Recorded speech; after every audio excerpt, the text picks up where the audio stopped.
हरियाणा विद्यालय शिक्षा विभाग द्वारा एडोसेट पर प्रसारित आज के इस कार्यक्रम में आप सभी का स्वागत है। हमारी आज की प्रस्तुति है वसंत भाग 1 में संकलित एक बहुत ही सुंदर कविता। यह एक भावना प्रधान कविता है जिसमें एक छोटी बच्ची हमेशा सबसे छोटी बने रहने की इच्छा व्यक्त कर रही है। वह ऐसा इसलिए कर रही है कि उसे सदा अपनी माँ का सबसे अधिक स्नेह मिलता रहे। ऐसी सुंदर कविता का शीर्षक है मैं सबसे छोटी हूँ और इसके रचयिता हैं श्री सुमित्रा नंदन पंत जी।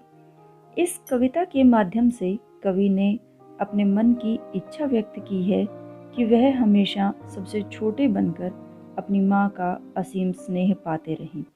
ऐसा इसलिए है कि कवि की माँ का स्वर्गवास उनके जन्म के मात्र 6 घंटे बाद ही हो गया था। उनका लालन पालन उनकी दादी ने किया था। माँ के स्नेह से सदा वंचित रहे कवि की यह बेहद ही हृदय स्पर्शी कविता है। आइए देखते हैं कवि ने किस प्रकार अपने मन के कोमल भावों को एक छोटी बच्ची के माध्यम से व्यक्त किया है। सबसे पहले हम कविता का आदर्श वाचन करेंगे, तत्पश्चात कविता की सप्रसंग व्याख्या। आइए बच्चों, पहले कविता का आदर्श वाचन कर लेते हैं, फिर उसका भावार्थ और उसकी व्याख्या समझेंगे। कविता है मैं सबसे छोटी हूँ। मैं सबसे छोटी हूँ, तेरी गोदी में सोऊं। मैं सबसे छोटी हूँ, तेरी गोदी में सोऊं। तेरा अंचल पकड़ पकड़ कर फिरूं सदा माँ तेरे साथ। कभी न छोड़ूं तेरा हाथ, कभी न छोड़ूं तेरा हाथ। बड़ा बना कर पहले हमको तू पीछे चलती है मात। बड़ा बना कर पहले हमको तू पीछे चलती है मात। हाथ पकड़ फिर सदा हमारे साथ नहीं फिरती दिन रात, साथ नहीं फिरती दिन रात। अपने कर से खिला धुला मुख, अपने कर से खिला धुला मुख। धूल पोंछ सजित कर गात, थमा खिलौने नहीं सुनाती, थमा खिलौने नहीं सुनाती। हमें सुखद परियों की बात, हमें सुखद परियों की बात। ऐसी बड़ी न हूँ मैं, तेरा स्नेह न खोऊं मैं। ऐसी बड़ी न हूँ मैं, तेरा स्नेह न खोऊं मैं।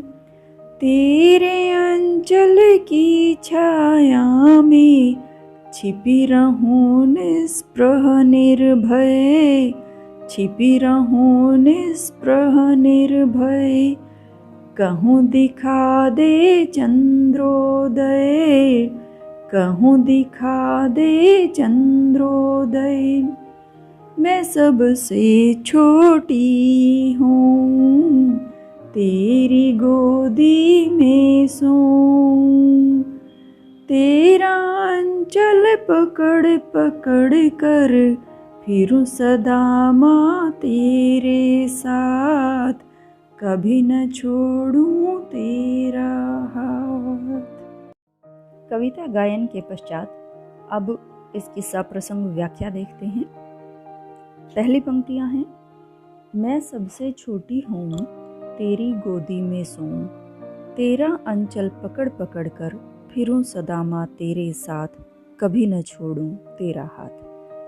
प्रसंग इसका होगा प्रस्तुत पंक्तियां हिंदी की पाठ्य पुस्तक वसंत भाग 1 में संकलित कविता मैं सबसे छोटी हूँ से ली गई हैं। इसके कवि श्री सुमित्रानंदन पंत जी हैं, जो एक छोटे बच्ची के माध्यम से सदा सबसे छोटे बने रहने की इच्छा व्यक्त करते हैं। व्याख्या। बच्ची अपनी माँ से कहती है कि वह सबसे छोटी बने रहकर उसकी गोदी में सोना चाहती है, उसका आंचल पकड़कर सदा उसके साथ साथ घूमते रहना चाहती है, कभी अपनी माँ का हाथ नहीं छोड़ना चाहती। दूसरा पद्यांश है, बड़ा बनाकर पहले हमको तू पीछे चलती है मात, हाथ पकड़ फिर सदा हमारे साथ नहीं फिरती दिन रात। इसका प्रसंग बेटे जो पहले पद्यांश का था वही रहेगा। व्याख्या हम इसकी देखते हैं क्या होगी। बच्ची कहती है कि हे माँ, पहले तो तू हमें बड़ा बना देती हो और फिर हमारे साथ धोखा भी करती हो। जब हम छोटे होते हैं तो तुम हमारा हाथ पकड़कर सदा अपने साथ रखती हो, परंतु बड़ा हो जाने पर हमारा हाथ पकड़कर फिर दिन रात हमारे साथ नहीं घूमती फिरती हो। तीसरा पद्यांश, अपने कर से खिला धुला मुख, धूल पोंछ सज्जित कर गात, थमा खिलौने नहीं सुनाती हमें सुखद परियों की बात। प्रसंग पूर्ववत ही रहेगा।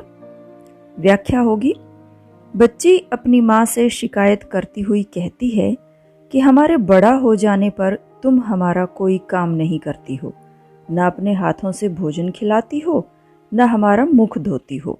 जब खेल कूद कर धूल से सने घर आते हैं तो हमारा शरीर भी नहीं पहुँचती हो, न हमें सजा संवार कर तैयार करती हो, न खिलौने देकर परियों की मन को सुख पहुँचाने वाली कहानियाँ ही सुनाती हो।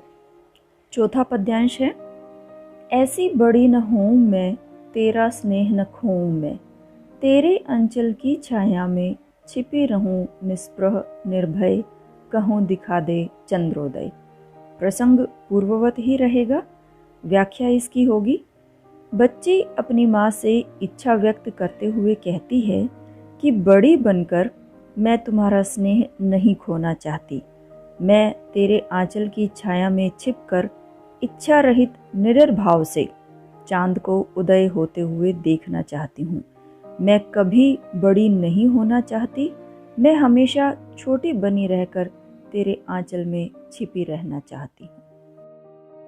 कविता की व्याख्या और भावार्थ के बाद अब आगे बढ़ते हैं इसके अभ्यास की ओर, और जिसकी शुरुआत हम करते हैं शब्दार्थ के साथ।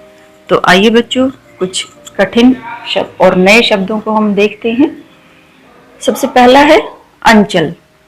साड़ी, ओढ़नी आदि जैसे कपड़ों का किनारे का हिस्सा जिसे हम आंचल कहते हैं। छलती है, धोखा देती है। मात, माता। सदा, हमेशा। फिरती, घूमती। कर, हाथ। मुख, मुंह। सज्जित, सजा हुआ। गात, शरीर। थमा, पकड़ाकर। स्नेह, ममता। निस्पृह, इच्छा रहित। निर्भय, बिना डर के, निडर। चंद्रोदय, चांद का उदय होना। आइए अब इसका प्रश्न अभ्यास कर लेते हैं। सबसे पहले जो कविता से प्रश्न लिए गए हैं हम उनके ऊपर चर्चा करेंगे। सबसे पहला प्रश्न है, कविता में सबसे छोटे होने की कल्पना क्यों की गई है? उत्तर देखिए बच्चों, कविता में सबसे छोटे होने की कल्पना इसलिए की गई है क्योंकि घर के सबसे छोटे बालक को सभी का सबसे अधिक स्नेह मिलता है, और विशेष रूप से माँ का। माँ उसका सबसे अधिक ध्यान रखती है। माँ सदैव उसके आसपास रहती है, अपने हाथों से उसे भोजन खिलाती है। इसीलिए कविता में सबसे छोटे होने की बात की गई है। प्रश्न 2, कविता में ऐसी बड़ी न हूं मैं क्यों कहा गया है? क्या तुम भी हमेशा छोटे बने रहना पसंद करोगे? उत्तर देखिए, बड़े होने के बाद माँ बच्चों का हाथ पकड़कर उनके साथ नहीं घूमती, न उन्हें अपने हाथ से खाना खिलाती है और न ही उन्हें सुंदर सुंदर परियों की कहानी सुनाती है। तब बच्चों को लगने लगता है कि माँ का स्नेह उनके प्रति कम हो गया है, इसलिए कविता में ऐसी बड़ी न हूं में कहा गया है। इसी एक प्रश्न में दो प्रश्न पूछे गए थे, जिसमें दूसरा प्रश्न था कि क्या तुम भी हमेशा छोटे बने रहना पसंद करोगे। तो आप इसमें अपने पसंद के हिसाब से भी आप उत्तर दे सकते हो। जो छोटे बने रहना पसंद करेंगे वो हाँ में जवाब देंगे कि हाँ, सदा माँ का सबसे अधिक स्नेह पाते रहने के लिए हम भी हमेशा छोटे बने रहना पसंद करेंगे। कुछ कह सकते हैं कि नहीं, हम छोटे बने रहना पसंद नहीं करेंगे क्योंकि हम आत्मनिर्भर बनना चाहते हैं और अपने काम स्वयं करना चाहते हैं। तो आप अपनी पसंद के हिसाब से दोनों ही तरह से उत्तर दे सकते हो, हाँ में भी और ना में भी। प्रश्न 3 देखिए बच्चों, आशय स्पष्ट कीजिए। हाथ पकड़ फिर सदा हमारे साथ नहीं फिरती दिन रात। उत्तर है, प्रस्तुत पंक्तियों का आशय है कि जब बच्चे बड़े हो जाते हैं तो माँ फिर उनका हाथ पकड़कर हमेशा उनके साथ साथ नहीं घूमती फिरती। प्रश्न 4, अपने छुटपन में बच्चे अपनी माँ के बहुत करीब होते हैं। इस कविता में नज़दीकी की कौन कौन सी स्थितियाँ बताई गई हैं। उत्तर, इस कविता में नज़दीकी की निम्न स्थितियाँ बताई गई हैं, जैसे हाथ पकड़कर साथ घूमना, आंचल पकड़कर घूमना, गोदी में सोना, माँ के हाथ से भोजन करना, सुंदर परियों की कहानी सुनना आदि।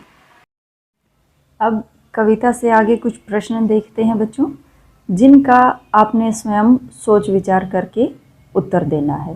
पहला प्रश्न है, तुम्हारी माँ तुम लोगों के लिए क्या क्या काम करती है।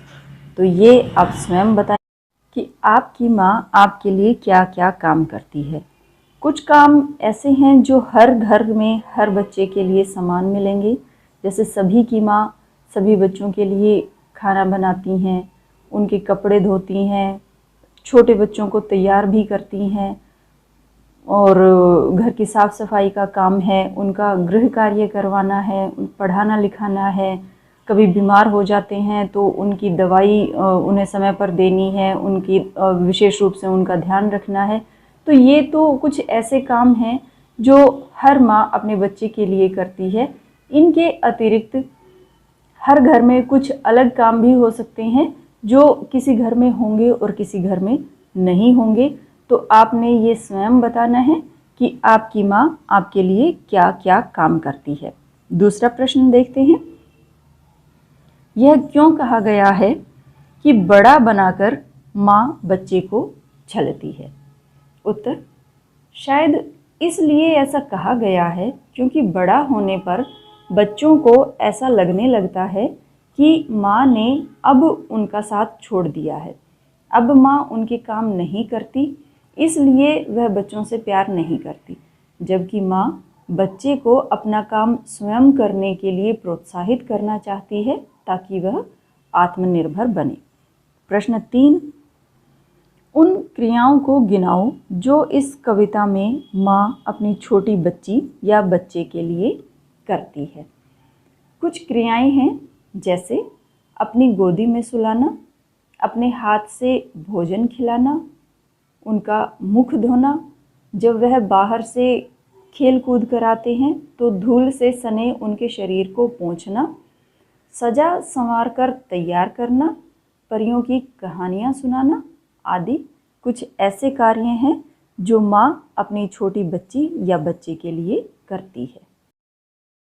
अब हम बात करेंगे अनुमान और कल्पना के प्रश्नों की, लेकिन इन प्रश्नों के उत्तर मैं आपको नहीं बताऊंगी।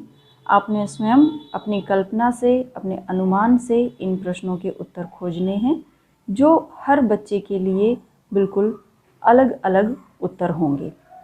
पहला प्रश्न है, इस कविता के अंत में कवि माँ से चंद्रोदय दिखा देने की बात क्यों कर रहा है। चांद के उदित होने की कल्पना करो और अपनी कक्षा में बताओ, या अपने परिवार के सदस्यों और अपने आसपास के अपने कक्षा के साथियों को आप बताएंगे। तो जो चांद के उदित होने की कल्पना है बच्चों, वो प्रक्रिया तो एक जैसी है, लेकिन उसको व्यक्त करने का तरीका हर किसी का अलग अलग होगा। मेरा व्यक्त करने का तरीका अलग होगा, आपका अलग होगा, आपके और साथियों का आपसे अलग होगा। तो आपने इसका उत्तर अपनी कल्पना और अपने अनुमान से स्वयं लिखना है। प्रश्न दूसरा है, इस कविता को पढ़ने के बाद एक बच्ची और उसकी माँ का चित्र तुम्हारे मन में उभरता है। वह बच्ची और क्या क्या कहती होगी, क्या क्या करती होगी, कल्पना करके एक कहानी बनानी है। कविता आप पढ़ ही चुके हैं, तो अब इस प्रश्न के आधार पर आपने एक कहानी की रचना करनी है कि वह बच्ची अपनी माँ से जो कविता में बातें कही गई हैं उनके अतिरिक्त और क्या क्या वह बातें कहती होगी, या वह बच्ची क्या क्या करती होगी, इसकी आपने कल्पना करनी है और इस प्रश्न का उत्तर देना है। प्रश्न 3 है, माँ अपना एक दिन कैसे गुजारती है। कुछ मौक़ों पर उसकी दिनचर्या बदल जाया करती है, जैसे मेहमानों के आ जाने पर, घर में किसी के बीमार पड़ जाने पर या त्योहार के दिन। इन अवसरों पर माँ की दिनचर्या पर क्या फ़र्क पड़ता है, सोचो और लिखो। तो यह आपने अपनी माँ के जो घर के कार्य होते हैं तो आपने उनको ध्यानपूर्वक देखना है और आपने बताना है कि जब ऐसी स्थितियाँ आपके घर में आई कि जब मेहमान आ गए हैं या घर में कोई बीमार पड़ गया है या जैसे अब त्योहार नज़दीक आ रहा है, तो ऐसे समय में माँ के जो प्रतिदिन के कार्य होते हैं उनके अतिरिक्त और कौन कौन से कार्य बढ़ जाते हैं, उनकी दिनचर्या में किस प्रकार से बदलाव आ जाता है, यह आप स्वयं करके देखेंगे और अपना उत्तर खोजेंगे। अब चर्चा करते हैं बच्चों भाषा की बात के अंतर्गत कुछ व्याकरणिक बिंदुओं पर। पहले हम कुछ शब्द देखेंगे जिनका अर्थ कुछ कुछ मिलता जुलता है, लेकिन फिर भी उनमें अंतर है, और वही अंतर हमने देखना है कि दोनों शब्दों में क्या अंतर है। पहला जोड़ा है स्नेह और प्रेम का। स्नेह होता है बच्चों जिसमें कोमलता का भाव होता है, लगाव होता है, जैसे माता पिता का अपने बालक के प्रति स्नेह। प्रेम एक बहुत ही मजबूत और गहरा लगाव होता है, जैसे पति पत्नी या प्रेमी प्रेमिका का संबंध। दूसरा जोड़ा है शांति और सन्नाटा का। शांति मन की स्थिरता होती है, यह मधुरता और भाईचारे की वह अवस्था होती है जिसमें बैर अनुपस्थित होता है। सन्नाटा होता है जहाँ पर किसी प्राणी के न होने का भाव हो या ऐसी वातावरणीय स्थिति जिसमें किसी भी प्रकार का शब्द न हो रहा हो। तीसरा जोड़ा है बच्चों धूल और राख का। धूल पर किसी भी पदार्थ के बहुत ही छोटे छोटे बारीक कण होते हैं और राख होती है किसी भी जले हुए पदार्थ का अवशेष, और वह पदार्थ लकड़ी, कोयला, कागज कुछ भी हो सकता है। अगला जोड़ा है ग्रह और गृह का। ग्रह आकाशीय पिंड होते हैं, जैसे पृथ्वी, बुध, शुक्र ग्रह हैं। गृह घर होता है जहां हम रहते हैं। अगला जोड़ा है निधन और निर्धन का। निधन होता है बच्चों किसी की मृत्यु हो जाना, और निर्धन होता है गरीब। अगला जोड़ा है समान और सामान का। समान होता है किन्हीं दो या दो से अधिक वस्तुओं का एक जैसा होना, वस्तुएं प्राणी कुछ भी हो सकता है, और सामान होता है कोई चीज या वस्तु। दूसरा प्रश्न है भाषा की बात के अंतर्गत का। कविता में दिन रात शब्द आया है, दिन रात का विलोम है। अब आपने ऐसे 4 शब्दों के जोड़े सोचकर लिखने हैं जो विलोम शब्दों से मिलकर बने हैं, और जोड़ों के अर्थ को समझने के लिए उनसे वाक्य भी बनाने हैं। जैसे हम कुछ जोड़े देखते हैं आगे पीछे। छोटे बालक माँ के आगे पीछे घूमते रहते हैं। ऊपर नीचे, आज मैंने ऊपर नीचे की सारी सफाई कर दी। अंधकार प्रकाश, शिक्षा मनुष्य को अंधकार से प्रकाश की ओर ले जाती है। अच्छा बुरा, हमें अच्छे काम करने चाहिए न कि बुरे। कम ज़्यादा, कम बोलो और ज़्यादा सुनो। तो यह थी एक बहुत ही सुंदर छोटी सी कविता, मैं सबसे छोटी हूँ। आशा करती हूँ बच्चों कि आपको यह कविता, इसकी व्याख्या, इसका अभ्यास भली भांति समझ में आ गया होगा। एक अन्य विषय के साथ, एक अन्य नए पाठ के साथ आपसे जल्द ही फिर मुलाकात होगी। तब तक के लिए इजाज़त दीजिए। नमस्कार, धन्यवाद।